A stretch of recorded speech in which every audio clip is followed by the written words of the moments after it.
Hi, everybody. Hi there. Hi.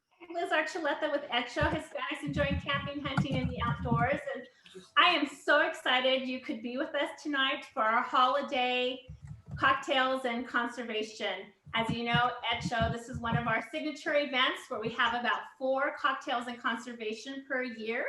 And this is a very special one because it's the holidays and we're going to be sharing some stories that are basically cultural stories, traditions that we have that are rooted in our deep connection to the land. And so it's really an exciting evening. And so welcome to my home. You're in my living room tonight and really excited to have you here.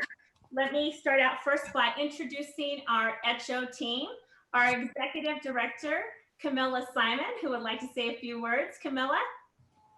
Hi, everybody. Thank you so much for joining us today. We're really excited about this event, and we really appreciate all your support over the past year and years.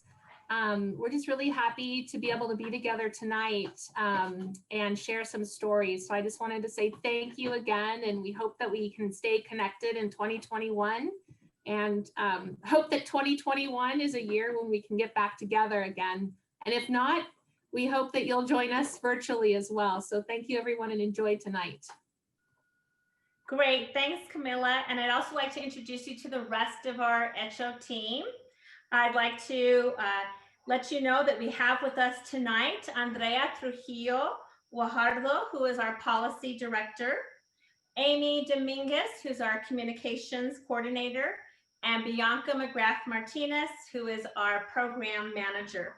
We also have some of our incredible board members who are with us, our advisory board members, Rebecca Chavez Hook, Lynn Cordova, and then we also have a couple of our founding board members, Mark Cardenas and Kent Salazar, and then I'm a founding board member as well. So proud to be that founding board member of HECHO. So tonight we have so many people from all over the nation that are here with us, and we're so happy to be able to celebrate you. HECHO is thankful that number one, that you're healthy, that you're able to take the time to join us this evening and to mingle with us. And so we have people joining us from Arizona, Virginia, Colorado, California, Maryland, Utah, Idaho, Colorado, New Mexico, Nevada, Washington State, and Pennsylvania. So that is such a great representation across the country. Tonight, though, before we continue on with our program, we are going to make our signature festive cocktail. So, you know, it's a little bit cold outside, at least where I'm at in the mountains of Flagstaff, Arizona. And so we're going to make the drink that's going to be a hot, warm, and cozy drink. So if you would take out, just start assembling your ingredients. Maybe you have them already in front of you. But tonight we're going to make a festive cocktail to keep us warm. We're going to be making a cup of Abuelita hot chocolate, and we're going to spike it with our favorite liqueur. Now, I like Kahlua, but you could put rum, you could put whiskey, you could put brandy in it, whatever, Bailey's, whatever your favorite liqueur is, or you can drink it just like that. And so let's see, Felice, are you on? Felice Baca? I want to see if she was on, because she was going to help me just make the drink. I just wanted her to kind of chime in here, but I'm going to be the one that demonstrates it. So usually this is like a modern version of Abuelita chocolate. Usually what you have is basically, you might, some of you who know about Abuelita chocolate, it comes in a round disc. It looks like a dark chocolate disc, and you basically break off a piece of the chocolate and you put it in boiling water. Well, now they have these little packets. And I need to tell you that when I see this, it really brings back some really beautiful memories to me. Abuelita chocolate is something that we had at every celebration that was meaningful, like intergenerational celebrations. Just a couple of days ago, it was Las Mañanitas, which is the feast day of Our Lady of Guadalupe. And for my family, that was the start of the holiday season. It was basically, we would go to Mass at 6 in the morning on the feast day of Our Lady of Guadalupe.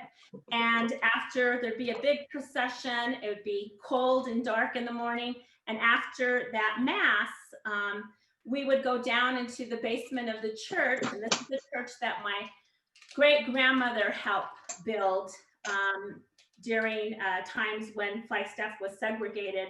They weren't welcome in mainstream Catholic churches. And so my great-grandmother and all the other Hispanic pioneers of Flagstaff got together and built Our Lady of Guadalupe Church. So we'd go down to the basement where there was a lot of great cooking, and we'd have Abuelita hot chocolate and pan dulce or pan de huevo. So put in the chat right now if you know what pan dulce is. My favorite are the conchas. That's the sweet bread, like yeast bread, that has the really colorful sugar on it. Pink, yellow, chocolate sugar, white sugar, shaped like a seashell. That's why they're called conchas. So right now in the chat, if you know what I'm talking about, tell me what your most favorite pan dulce is. So here we go. If you have your cup of hot water, which I do, or you can use hot milk, but I'm going to use hot water tonight. Open up your envelope. Now, these are the kits that we sent you, right? So you should have gotten your kit. If you haven't, that just means the mail was delayed, but I'll teach you how to make it tonight, and you can have it, you know, in a couple of days or this weekend or on Noche Buena, Christmas Eve, which is another tradition of having Abuelita hot chocolate. So put in my hot chocolate in my hot water, in my cup, and you just stir it just like if it was, you know, regular instant chocolate, although you're gonna find a big surprise. This has a really nice warm cinnamon and nutmeg type flavor to it. Now, I've already stirred it up. It just takes a couple of seconds to stir it up. The hot cocoa in here. And then look. You're not going to use it if you keep my Kahlua right here. Okay, again, you can use brandy. All right, I'm going to put a little bit, well, maybe not a little. Put a little bit. It's cold outside. Put that in, stir it up. Now, the candy cane, you can use this as a stirrer too. And you can also set it aside. I'm gonna just make mine really festive. So here I have some whipped cream that I'm gonna put on mine. And I'm really gonna do it up right because ahead of time, I smashed some of my candy cane, and I'm gonna pour some of my candy cane on top. See that? I even have some little sprinkles, some green and red little sprinkles, the kind that you decorate cookies with. And then I'm gonna put my candy cane in. Okay, get ready. Oh my gosh, that is so good. Well, listen, if you haven't been able to put your drink together right now, don't worry about it.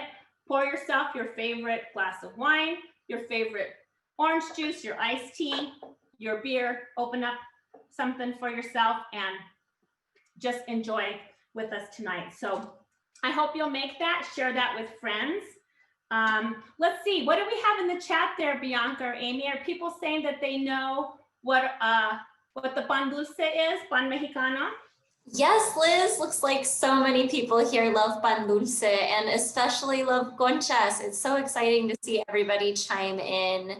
Olivia just said salud, and salud is right. So if you want to do a quick little raise your glass, let's see those drinks in the camera. So let's do this, guys. Let's take a group picture. Why don't you raise your drink? And I would like to propose a toast.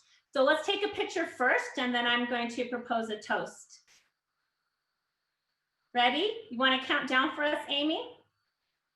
Sure. Okay, on the count of 3, folks. 1, 2, 3.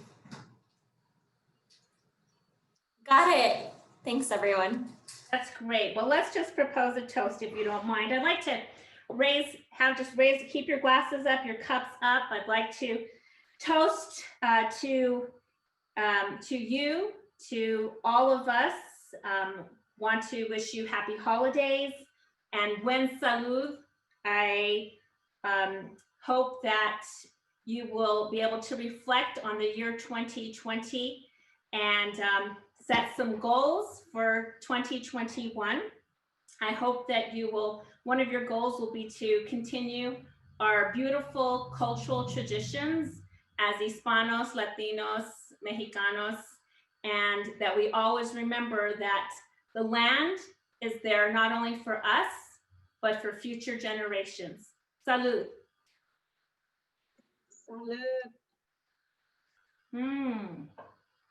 Now, let's just have a drink, and I'm going to call on Kent Salazar to start us out with the stories. And so Kent Salazar, as I mentioned, is one of HECHO's founding board members as well, and he's joining us from New Mexico.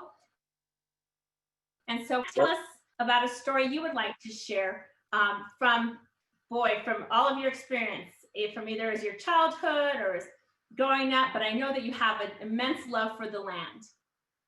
Hola a todos. I grew up here in New Mexico. My family's roots are around Las Vegas. My moms were in Montoyas, and they lived in Rainsville, New Mexico. And we had a sheep ranch. We had about 700 sheep. My dad's folks were south of Las Vegas in Bernal, or in those days it was called Ojo de Chapel, and they raised horses, beans, corn. So a lot of my traditions are this time of year around making tamal, making traditional dishes, bizcochitos, and those type of things. But I always helped my mother in making the tamales. I would butcher a hog, and we'd have usually the butt roast, and we'd cook that. And if you make a lot of tamales, if you make like 12, 15 dozen, you know it's a lot of work. So you start off days ahead. You cook your roast. You save the juices from the roast. You shred the meat. You put that away. Then you go and you make your chili ahead of time from the ristra. You clean the pods. You know, you do all that. You clean the pods, clean them out, shred them up. You know, we used garlic and the juice from the roast lots of times in the red chili, and we'd blend those up or grind those up, and that's what we made. And we made that for the red chili ahead of time. And then the masa was like manual labor, you know, because we had a big bag of masa. I don't know how many pounds. I'm gonna say like 50 pounds of masa, something like that. So it was a lot of masa, and we'd mix the manteca and the masa by hand, you know, large things. And I'm the one that lived closest to my mom, so when we went to do the preparation to start actually making that tamal, I would go there with her. And my mom in later years was blind, but she always did this tradition. We always sat there, and we would have a glass of wine and have a little snack that she would make, and then we would start making our tamales. And although she was blind, she still was faster than me.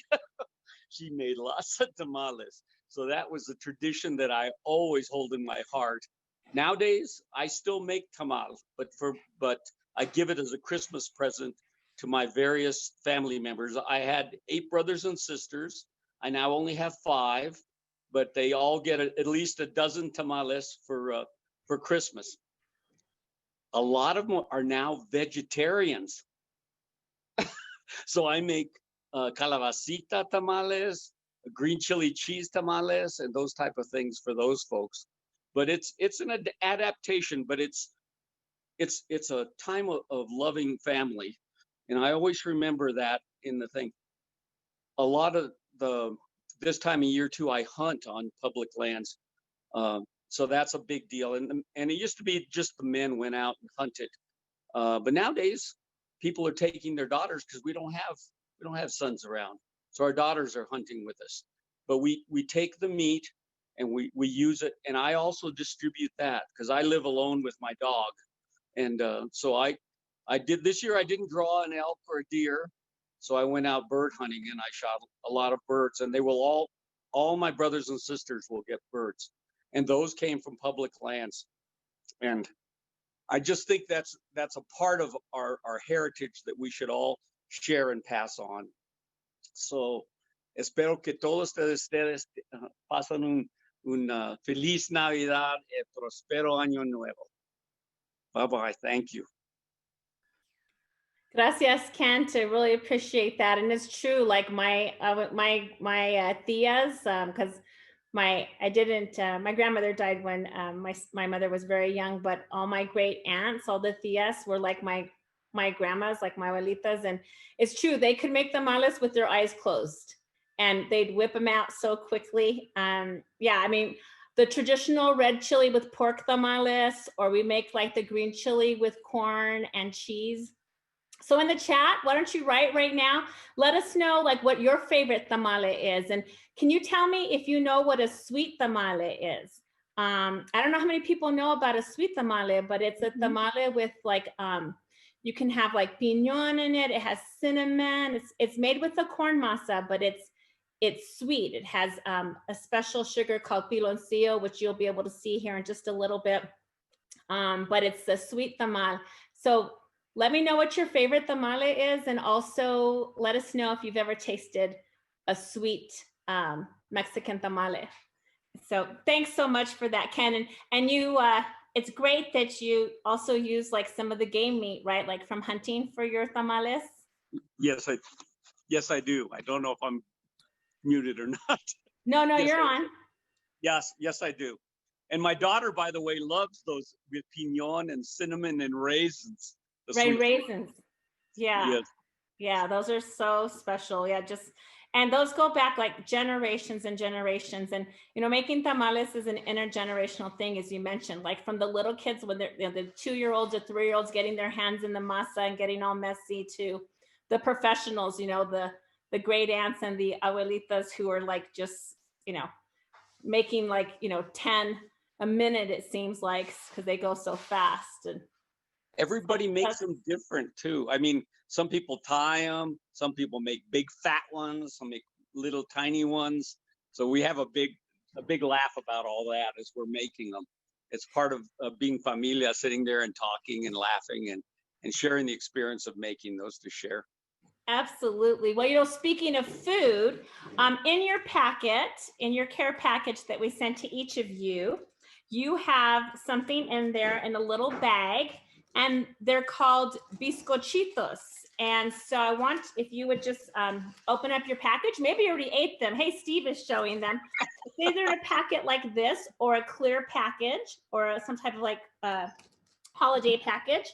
And here's my first one. It's a star. Listen, it took me a lot to save these until tonight. Let me tell you that much. So these are bizcochitos. My sister Anna made them. These are, gosh, this has been in the family for 5 generations, more than that actually, because on my dad's side, you know, they were from New Mexico when they, you know, they came basically with the Spanish. And so this is like a sugar cookie.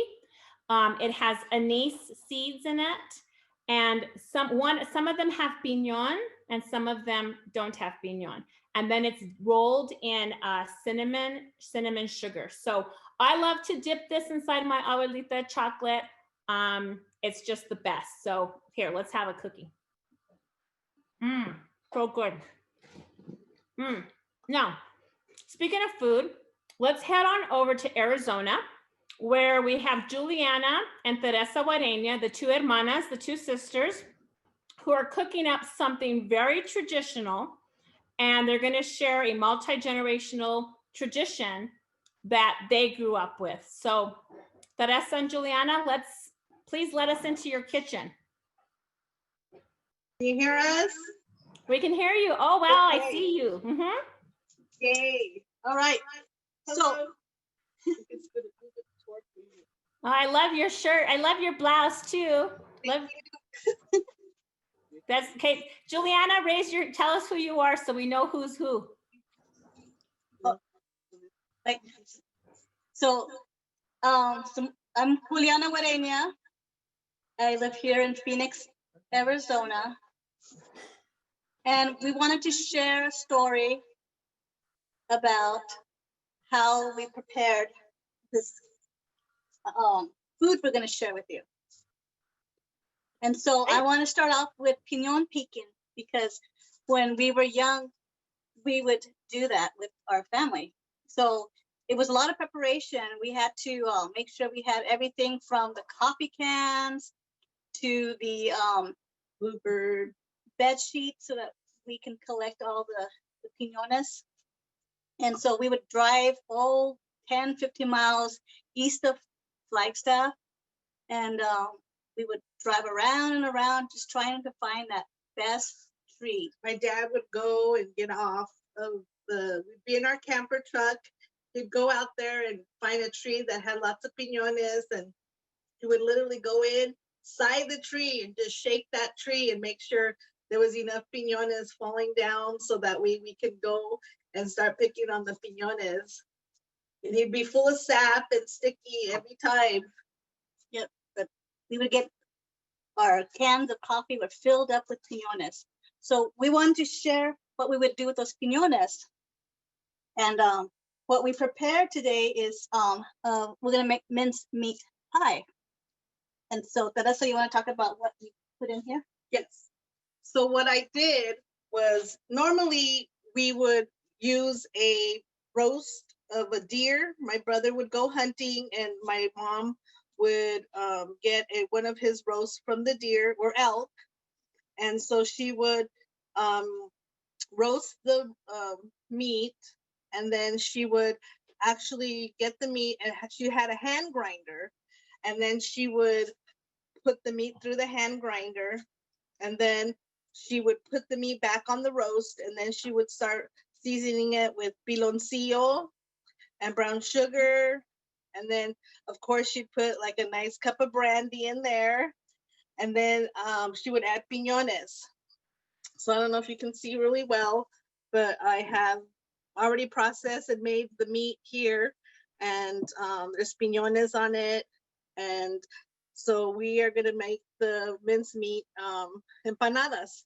So Teresa and Juliana, so you talked a little bit about how you guys would get like the coffee cans, and I remember you told me like you would get Folgers, you would save like Folgers coffee cans, like the huge cans, so that you could put the piñon in there. And what would you do with the bluebird flour sacks?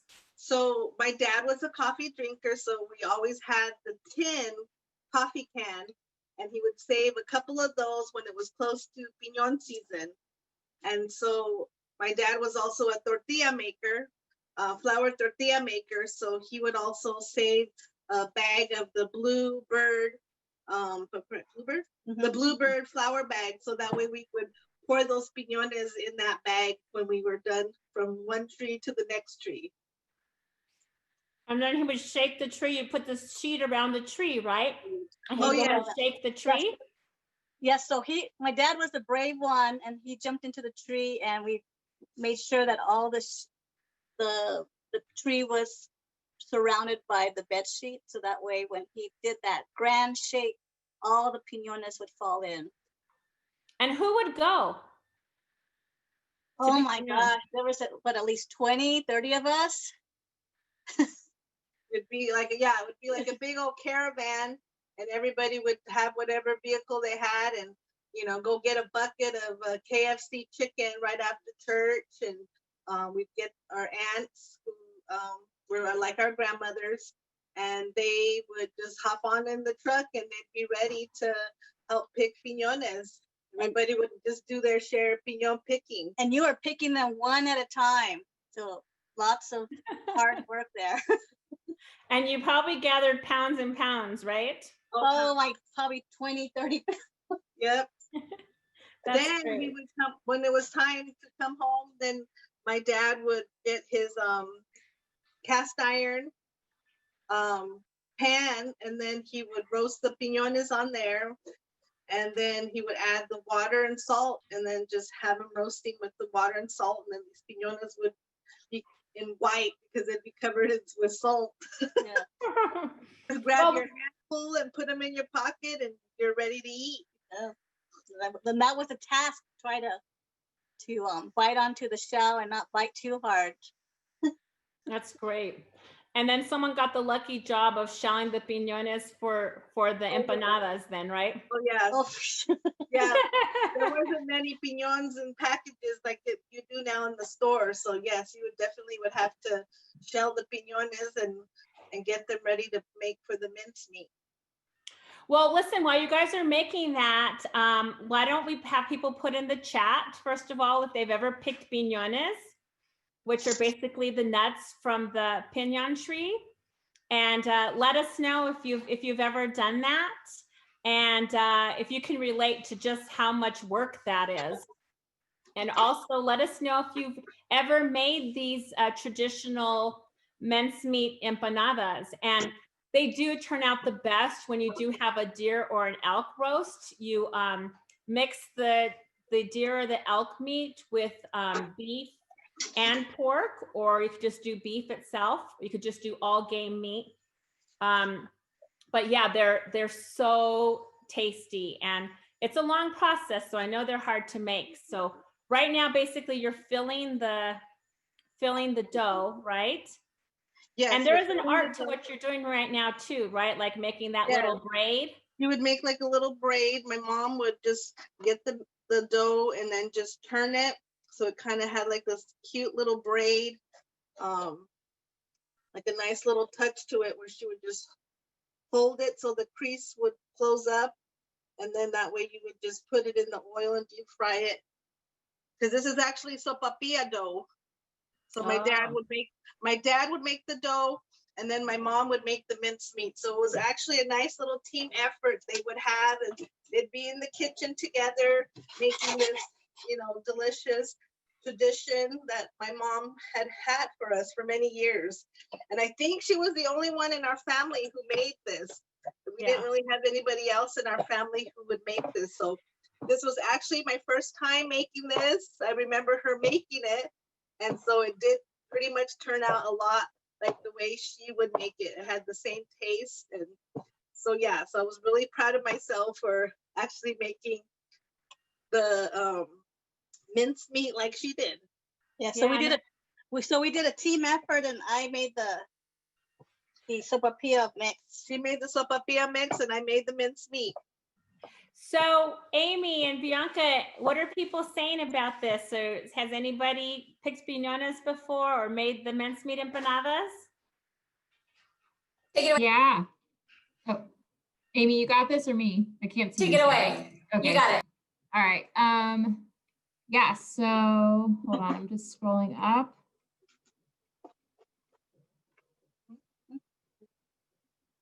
Sorry. So yeah, Andrea, they pick piñon every year. She says it was time consuming to pick up off the ground. Amy said she loves, she's never picked piñon, but she loves making empanadas with her mom. It seems, Julia and Teresa, you guys are making everyone hungry. Let's see. David, you said there were some good spots in southern Arizona along the Santa Cruz River near Tubac with piñon trees. Some road trips are being planned to go do this. Yeah, I think that's about it. That is so great. And this is so great because this is like you're gathering from the land, right? Like you're gathering piñon from the land. You go to the Forest Service land and you go and pick piñon. And then you're using basically from a hunt, you're using elk or deer meat. So this is really so traditional in our families that you would make something really special and tasty. And I do have to say, this is a very much a Christmas tradition. So in our family, we only had these during Christmas.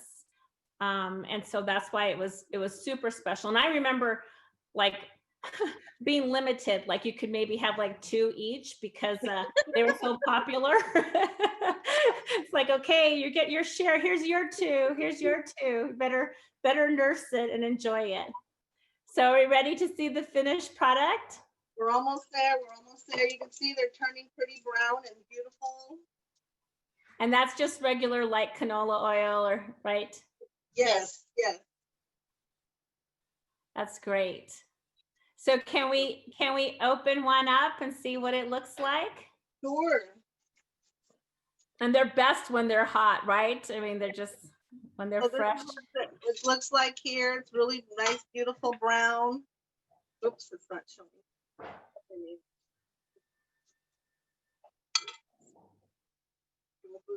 There you go. I'm gonna cut it up here. This is hot. So Teresa, are you going to be making these from now on? Oh yes, this is my tradition to do now. Carry on my tradition here. For sure, definitely. Okay, well, you just make sure you tell us when, because we'll be there. Oh, I'm pretty sure.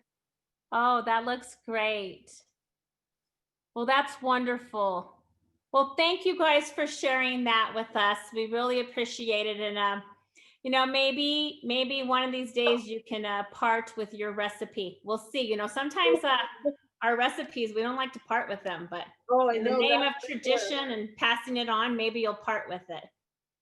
True that, true that. All right. Well, thank you guys. Thank Save you. one for me. I will. Well, we'll see. That's great. Well, now we're going to go over to Flagstaff and we're going to go visit Steve Peru and his wife, Beth Augustine, who is going to share a story with us. They live out in a rural part of Flagstaff, Doney Park, where they live on several acres of land. And Steve has been a dear friend of mine for years, Steve and Beth, and just really so glad that he could share a story with us. Steve? Well, thank you, and thanks for having us tonight. It's good to see all of you. A couple of quick stories I want to share. One may be a little sad, but it has a happy ending. So earlier this year, we lost our mother. She passed away. And while, you know, it's sad and this will be the first holiday without her, we had the honor and the privilege of writing her obituary. And in it, I just want to read very quickly the passage. So both the Bonilla and Peru families were blessed with large families, which provided for big family gatherings, especially during the holidays. Our mother was especially fond of camping trips in the summers up in the White Mountains, where we would have uncles and aunts and cousins and huge crowds of people. And so, you know, for us, while we mourned the loss of our mother, the memories that we had of the camping trips, and Beth can talk about, we had so many memories, so many rich memories of everyone coming together and enjoying each other's company. And the thing about it, you know, in terms of the public lands piece, you know, we didn't even know the concept of public lands back then. We were just enjoying being outdoors, being with family, being with cousins and uncles and aunts, and fishing. We all fished, and we would fish every day. And we would catch so much fish. You know, the funny thing is that not everyone even liked fish. But so we would always have a second or third course of a meal. My Uncle Reuben would put on this fantastic fish fry. And so again, back then, the concept of public lands and the value that was so important to us in keeping our family together was very, very meaningful. And so, you know, our memories of great family gatherings, we're just being outside, being outdoors, being fishing, being camping, and again, the memories and some that we'll never forget that are part of our will forever be part of our memories with our mother and our family. And so we wanted to share that as part of our holiday remembrance and in honor of our mother, and also in honor of the value of public lands. And sometimes we may not think about it in terms of just how important it is to big family gatherings and keeping the families together. So thank you. Thanks, Steve. And is that something you're passing on down to the next generation too? Yes, we hope our son and his family are wanting to get out, and we keep encouraging them, please do. They live in Phoenix, but the many memories, and for them, our son and daughter, having grown up and experienced the family camping trips are memories I'll never forget. So Yes. Yeah. And you can check out Steve's blog too on our HECHO website. He wrote a blog about his family and growing up camping and fishing. And then also he wrote a passage about the meaning of how the Grand Canyon is so special to him and Beth. You bet. And so one of the big family, during the family camping trips, one of the biggest or one of the most fun thing we would do around the campfire is tell spooky stories. El Cucuy stories. I mean, La Llorona, you name it. We had so we had Llorona first, right? In our part of the state. But no, everyone had La Llorona. And so just listening to our uncles and aunts talk about experiences that, to this day, it's amazing. I think the power of imagination and in some certain cases, maybe reality. It would just be amazing. So a lot of memories there. That's great. And so listen, write in the chat if you know about La Llorona and like what other Mexican folklore stories you know about. Put in the chat what you know, because I know that in my family, we were always told La Llorona story, and my gosh, of course, we got scared out of our mind, and we're thinking, why did you tell us that story? But there was always a reason for it, because my mom lived right behind this big canal, the Rio de Flag, which basically translated as like the Flagstaff River, and they didn't want the kids to get close to that because it truly was a running river, like literally steps from outside their back door. So they told the story about La Llorona so that they wouldn't get near water, because they'd be like, if you get near that water, the Llorona is going to be there after dark and she's going to get you. She's going to get children that are outside after dark near the water. But then of course you never step foot by the bank of that water ever. And so that's a great story. I can imagine camping though, it'd be even more intense. Outside in the dark and the campfire. And then we'd always have an uncle that would come up behind and just scare us, just grab us. And we were just like, so it's a lot of fun. So David Martinez says that he grew up in southern Arizona near Santa Cruz River, and the Llorona wandered that river too, he said. She was everywhere. Yeah. And Felice Baca says absolutely the Cucuy, which is great. Felice from New Mexico. She says she didn't dare go near the river at night. And then Marisol is saying, haha, sounds like my family. So cool. So yeah, we do have so much in common, right? You may even have had the grandma, the abuelita that got the chancla and could throw literally 30 yards or half of a football field to hit you right in the head with the chancla when you were acting up. How many had grandmas like that? Abuelitas like that, right? That's so great. So I see Lenore Stewart is on. I want to introduce her. She's one of our HECHO advisory board members. Lenore, thanks for joining us from Yuma. We really appreciate it. Thanks so much. And I see someone really special to me, my mom, who's on.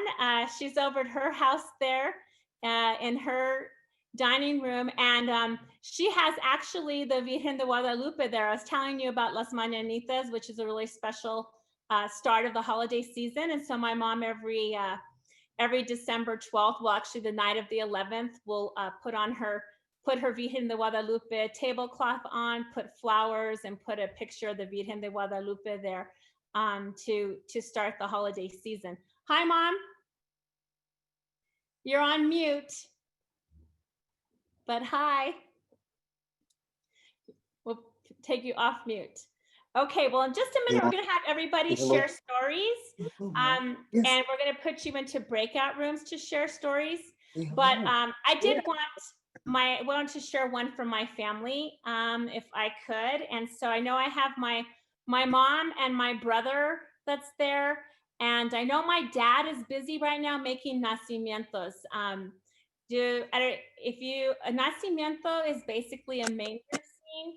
And my dad is using wood from the homestead from New Mexico, where I was telling you that our family came with the Spanish, and using wood from basically his homestead is still there, and the little house that he was built in, using some of that wood from, centuries ago, actually, because my grandmother was also born there.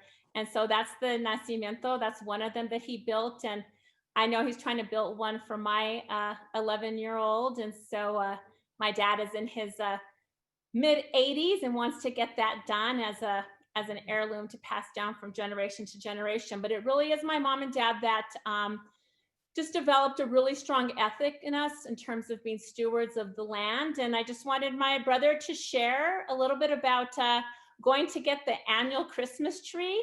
No, not at the Christmas tree lot, but actually in the forest. So I wanted him to tell a little bit about that story, that we grew up and generations of our family grew up picking our Christmas tree, getting the Yule log, and also getting firewood to heat our home. That was really important because we always wanted to save on costs for utility bills. And so we used a lot of wood to heat our home. So Stefan and Mom, do you want to talk about that? And you just need to turn on your camera. So it's just that little, there you go. Okay, you got it. Perfect, right there's great. There you go, and you can be right behind Mom and we'll be able to see you. If you go right behind Mom. Thank you. There you go, perfect. Okay, so hello everyone. Merry Christmas, happy holidays. And oops, we're having some problems here. Okay, yeah, you know what? I find that a lot of people that have roots from New Mexico and Arizona find themselves closer to the land and enjoying the public lands, because we can't forget that back then, 1900s in Arizona was still pretty the Wild West, and it's the same with New Mexico, very isolated states back then. So our people, it's not like we could just run down to Target, grab a Christmas tree, grab some candy canes, some stocking stuffers. So a lot of our people were very artistic in the crafts. They used to make their things and very devout, to their religion. And I say that probably the majority were, of Catholicism, Catholics, devout Catholics. And so Christmas is a very important holiday in the Catholic religion. And so one of the first things is the nacimiento. That's the first thing that we put up, because that right there signifies everything Christmas is. And second, we put up the Christmas tree. So when we used to go get Christmas trees, I remember my grandfather and my dad going back to New Mexico to the land that's been passed down since the Spanish, early 16th century, and actually bringing back trees from there. And my grandfather and my dad actually sold Christmas trees in Phoenix, Arizona. But for us later on, going out to the forest in public land, we were always taught, only take what you need. Don't take more than that, because the earth doesn't belong to us. We belong to the earth. So we would take what we need, but we'd always end up bringing a couple extra, because we used to have like fresh branches for the nacimiento.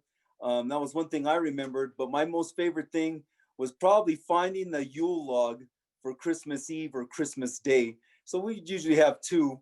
And going out there searching for that special log, the Yule log, and then burning it on Christmas Eve and sitting around there with family, having tamales, of course, the traditional dishes, and seeing that Yule log burn signified something for us a little bit more special during the holidays. So, we used to make a day of going out to get the trees, and again, it brought us that much closer to the land when you have that fresh Christmas tree in your living room. But those are some memories that I will always cherish, and also cherish the deep connection to to our New Mexico Spanish heritage. That's great. Well, thanks for sharing that. So that's wonderful. And Mom, I talked about Las Mañanitas already. You heard that. So Yes, that's did, and I want to wish everybody a Merry Christmas and a Happy New Year, and everybody stay safe and stay healthy, and we'll see you at some point. Hi, Steve and Beth. How you doing? Sorry about your loss. Take care. Well, thanks, Mom. So now we want everybody, we're going to put you in a breakout room and we want to hear your stories. We're going to put you in with either 3 or 4 other people. And if you would just say who you are, maybe just like what state you're in or what city you're in, and then share a story that you have. And it doesn't have to be a holiday story.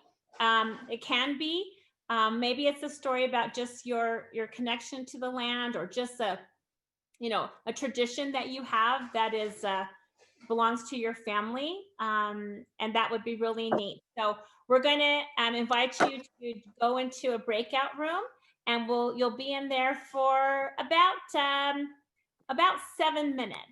Okay, so each person will have about 2 minutes to share a story. We're back. This is great. We're all back. We're back. Right. We're losing you. No, you're back. You're good. We just came back to the main room. It's technology. You'll get used to it eventually here, but we're back. Really So this is great. I'm glad everybody got to share a story. And does anybody want to share something? Share one of the stories? Someone who hasn't had a chance to share? Our group all decided that New Mexico was the best state in the union. In New Mexico? Hey, the Archuletos agree to that. That's great. I love it. Hey, you can take the New Mexico, you can move from the New Mexico, but you can never move the New Mexico out of the person. That's true. Anybody else? Places after us. If we came, we're the very first one. What's that? Say something. Your dad's here. You want him to say something? Oh, well, you can say hi to everybody. Hi. I can't reveal. Say hi. Just Say yell, hi. just yell hi to everybody. Buddy, so you're working on your nacimiento. Yes. Yeah, Dad's working on his He's nacimiento. diligently working on the nacimiento. That's great. Well, friends, our time has almost come to an end here. But you know what really stays in my mind is that just how connected we are. I mean, so many people talked about knowing about pinyon, about going out into the forest, about having this really deep connection and ethic with the stewardship and ethic of taking care of the forest, and just talking about all of these traditions that are land-based, which is really, really wonderful. And so for closing out, we always have a checkout with HECHO. And so I'd love for everybody just to write in the chat. If you would, just really quickly here. I, just had so much fun with you guys. If you would just close out our program, I'm asking you to write in the chat just one intention of how you will connect to the land or the outdoors in 2021. So if you would just write one intention in the chat of how you're going to connect to the land or to the outdoors in 2021. And if you can't think of that right now, then write one word of how you're feeling. Is it gratitude, connection, just like at least one word of maybe like what's in your heart and mind right now. Okay. Slowing down, really seeing, hearing, smelling, and feeling. Camping, going to the river and the lake. People going on a field trip, looking forward to more camping in 2021 and planting a garden. Enjoying the outdoors as much as possible. Starting a garden. Felice, glad you could connect, Felice. Sorry you had technology problems. Continue to be a steward of the land. breathing and clearing your mind. Honor public lands by leaving no trace. Getting to the hiking trails. Those are all wonderful. Well, I feel like we're familia, so let's raise our glasses again. Quiero decir muchísimas gracias. Para mí fue un honor estar con ustedes esta noche. Les deseo pues un salud bueno y un próspero año nuevo y mucho tiempo con sus familias. I just want to thank you. It's been my honor to spend the last hour with you. I wish you just really happy holidays and much time to spend with those that you love and with your families. From our Hecho Casa and our Hecho Familia to you all, gracias y salud. Thanks, everyone. Salud, gracias. Thanks, everybody. Bye. Bye. Bye, Merry Christmas. Bye. Merry Christmas. Happy New Year. Feliz Navidad. Happy holidays, everyone. Take care. Be safe. Be healthy.